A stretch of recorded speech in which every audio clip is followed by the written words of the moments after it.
प्यारे बच्चों, जय हिंद। आपका हमारे YouTube चैनल में हार्दिक स्वागत है। आज हम कक्षा 8वीं विषय गणित में हमारी जनपद शिक्षा केंद्र दमोह की टीम द्वारा वार्षिक परीक्षा 2023, 24 एवं 25 के महत्वपूर्ण प्रश्नों की श्रृंखला सभी विषय की आपके लिए तैयार की गई है, जिसके अंतर्गत आज हम अति लघुत्तरीय और लघुत्तरीय प्रश्नों के हल देखेंगे। आप स्क्रीनशॉट लेके नोट्स बना लीजिए। Most important questions class 8 subject maths में आपने पार्ट 1 में अति लघुत्तरीय और लघुत्तरीय प्रश्न में प्रश्न 1 से 10 तक के हल देखे। आज हम प्रश्न 11 से 20 तक का हल देखेंगे। प्रश्न 11वां 64 का घनमूल ज्ञात कीजिए।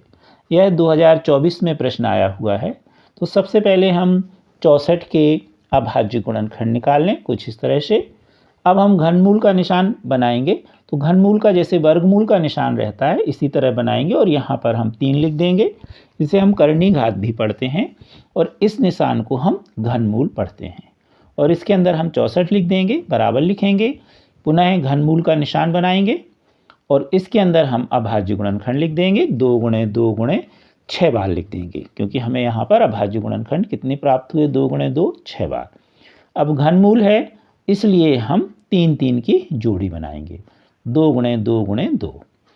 फिर देखें 2 गुणे 2 गुणे 2, तो 2 जोड़ी बन गई 3 3 की, एक ये और एक ये। अब हम 8वीं में सरलता से प्रश्न आपको करा रहे हैं, तो हम जोड़ी में से एक ले लेंगे। जैसे वर्गमूल में 2 2 की जोड़ी बनाते और एक ले लेते हैं, यहाँ पर 3 3 की जोड़ी बनाई और एक हमने उसमें से ले लिया, तो 2 गुणे 2 में से एक ले लिया। इसी तरह दूसरी जोड़ी 2 गुणे 2 गुणे 2 में से एक ले लिया। साथ ही हम घनमूल का निशान ना लगाएं। अब 2 गुणे 2 हो गया 4। इस प्रकार 64 का घनमूल होगा 4। प्रश्न 12वां, किसी घन का आयतन 125 घन सेंटीमीटर है तो घन की भुजा की लंबाई ज्ञात कीजिए। यह प्रश्न 2025 में आया है।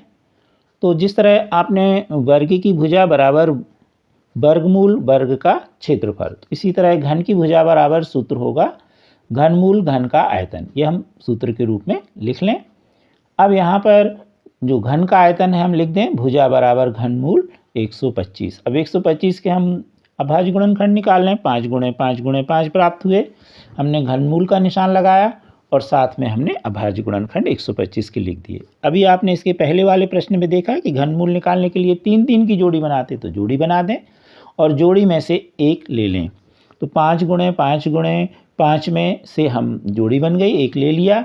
घनमूल का निशान नहीं लगाएंगे तो भुजा बराबर होगी 5 सेंटीमीटर। प्रश्न 12वां, यदि किसी घन की भुजा की माप 9 सेंटीमीटर है तो उस घन का आयतन क्या होगा? यह 2024 में प्रश्न आया हुआ है। तो घन का आयतन बराबर होता है भुजा का घन, यानी भुजा पर 3 की घात। तो आयतन बराबर होगा, क्योंकि घन की भुजा क्या है हमारी 9 सेंटीमीटर, तो हम 9 गुणे 9 गुणे 9 3 बार लिख देंगे, गुणा कर लेंगे। 9 नाम 81, 81 में 9 का गुणा करेंगे तो हमारे पास मिलेगा 729। तो घन का आयतन हो जाएगा 729 घन सेंटीमीटर। क्योंकि सेंटीमीटर में था प्रश्न, तो आयतन में 3 की घात लगा देते हैं और इसे हम घन सेंटीमीटर पढ़ते हैं। प्रश्न 14, 11, 12, 16, 32 और 36 में पूर्ण वर्ग संख्याएं लिखिए। तो सबसे पहले आप कम से कम 10 तक की संख्याओं के वर्ग याद कर लीजिए। 1 का वर्ग 1, 2 का 4, 3 का 9, 4 का 16 इत्यादि, 10 का 100। तो हम देखें 11 किसी का वर्ग नहीं होता, 12 किसी का नहीं होता, 16 4 का वर्ग होता है, 32 किसी का नहीं होता और 36 6 का वर्ग होता है। तो इसमें 11, 12, 16, 32 और 36 में 16 और 36 पूर्ण वर्ग हैं। क्यों हैं? क्योंकि 4 का वर्ग 16 और 6 का वर्ग 36 होता है। तो इसका आंसर होगा 16 और 36। प्रश्न 15वां, 1764 का वर्गमूल ज्ञात कीजिए। यह प्रश्न 2024 में आया है। तो ऐसा प्रश्न आपने प्रश्न 9वें का हल देखा था, पार्ट 1 में वर्गमूल निकाला था भुजा बराबर वर्गमूल वर्ग का क्षेत्रफल। तो यहाँ पर भी यही हम करेंगे। 1764 के गुणनखंड निकाल लेंगे कुछ इस तरह, वर्गमूल का चिन्ह बनाएंगे और इसमें लिख देंगे हम 1764। बराबर वर्गमूल का चिन्ह और गुणनखंड लिख देंगे 2 गुणे 2 गुणे 3 गुणे 3 गुणे 7 गुणे 7। अब वर्गमूल निकालना है तो 2 2 की जोड़ी बना देंगे 2 गुणे 2 3 गुणे 3 7 गुणे 7। जोड़ी में से एक एक ले लेंगे तो 2 गुणे 3 गुणे 7। अब वर्गमूल का निशान नहीं लगाएंगे, गुणा कर लेंगे 2 तिहाई 6, 6 का 7 में गुणा करेंगे 6 7 42। तो यहाँ पर 1764 का वर्गमूल 42 होगा। प्रश्न 16, किसी वर्ग संख्या की इकाई 9 होने पर उसका वर्गमूल संख्या की इकाई क्या होगी। यह 2024 में आया है, क्योंकि यहाँ पे दिया गया है कि पूर्ण वर्ग संख्या की इकाई 9 है, यानी जो वर्ग संख्या है उसकी इकाई 9 है।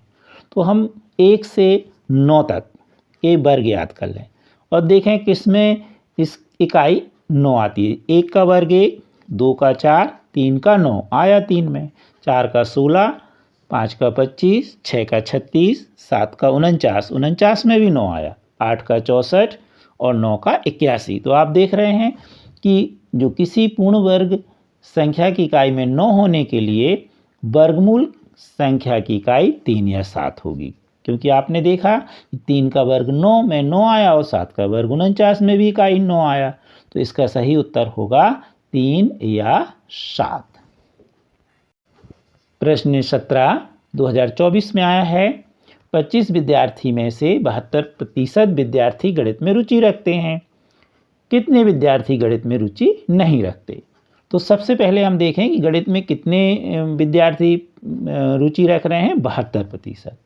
तो गणित में रुचि नहीं रख रहे कितने विद्यार्थी, तो 100 में से, प्रतिशत हमेशा 100 में होता है, तो 100 में से हम 72 को हटा दें तो 28% बच्चे गणित में रुचि नहीं रख रहे।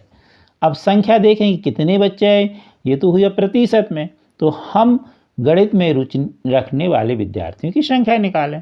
तो कुल कितने हैं विद्यार्थी, 25, तो 25 लिख देंगे। अब 28% के लिए क्या करेंगे, गुणित 28/100 काट देंगे, 25 से कम 25, 25 चौके 100, तो 4 आ जाएगा। 4 से 28 काटेंगे, यहाँ पर 28 भी काट दीजिए, तो 7 आ गया। तो कितना आ गया काटने पर, 7। तो कितने विद्यार्थी गणित में रुचि नहीं रखते, 7। प्रश्न 18, 8 गुणे 10 पर ऋण 6 को सामान्य रूप में लिखिए। यह 2025 में आया है, इसी वर्ष आया है। 8 गुणे 10 पर ऋण 6 की घात को हम 8 गुणे, अगर ऋण की घात है तो 1 बटे हम 1 लिखकर उतने जीरो लगा देंगे। 6 है तो 6 की घात, तो 6 जीरो लगा दें। 5 की है तो 5, अगर ऋण की घात है। धन की घात है तो गुणा करके लिखते हैं। धन का भी हम एक उदाहरण देखेंगे, एक ऋण का। तो इसमें ऋण 6 है, इसलिए हमने लिख दिया 1 बटे 1 लिख के हमने 6 शून्य लगा दिए। अब यहाँ पर हम देखें इस संख्या को, तो 1 है ये 8। अब 8 को हमें कितने में बदलना है, दशमलव के 6 अंक तक। तो हम सबसे पहले 8 लिख देंगे। अब हम बाईं ओर इसको गिनते हुए 1 2 3 4 5 6, तो इसके आगे हम 0 0 कितने लगा देंगे, 5। ऐसा लगाने पर यहाँ से गिनने पर कुल अंक कितने हो गए, 6। दशमलव लगा देंगे और दशमलव के पहले 0, तो यानी दशमलव के बाद कितने अंक हो गए, 6। तो ये बात ध्यान में रखें और बड़े आसानी से हम ऋण, यानी यदि 10 पर घात है तो उसे हम सामान्य रूप में लिख सकते हैं। अब हम धन वाला भी देख लें। 7 गुणे 10 पर 8 की घात को सामान्य रूप में लिखिए। ये है प्रश्न, हमने अथवा करके दे दिया। यदि धन की घात आए तब क्या करें, तो 7 लिखेंगे गुणे 10 पे 8 की घात। अब 10 पे 8 की घात, तो 1 लिखकर कितने शून्य लगा देंगे हम, गुणा में 8। देखो ऋण की थी तो 1 बटे लिखा था। अब अगर बटे में है तो दशमलव बाईं ओर खिसकेगा उतने अंक, और यदि वह यानी उतने अंक के बाद दशमलव होगा, और यदि गुणा में है तो दशमलव फिर दाहिनी ओर जाता है। तो यहाँ पर वास्तव में 7 लिखा है, यानी हम 7 दशमलव पढ़ेंगे, या सीधी सी बात 7 के हम बाद 8 शून्य लगा देंगे। तो हम देखें 7 के बाद 8 शून्य लगा देंगे तो यह संख्या कुछ इस तरह प्राप्त हो जाएगी।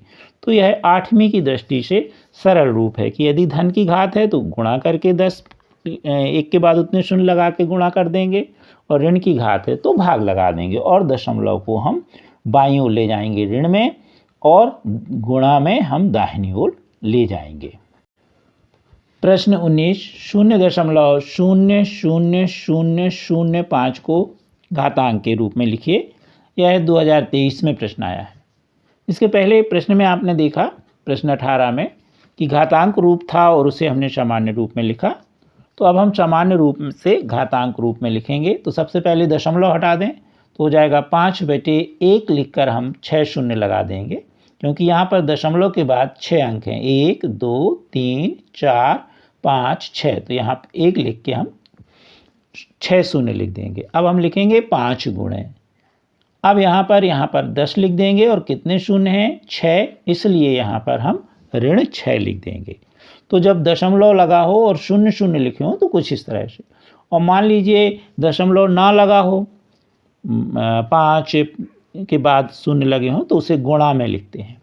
तो इस तरह से बड़े आसानी से हम घातांक रूप में बदल सकते हैं।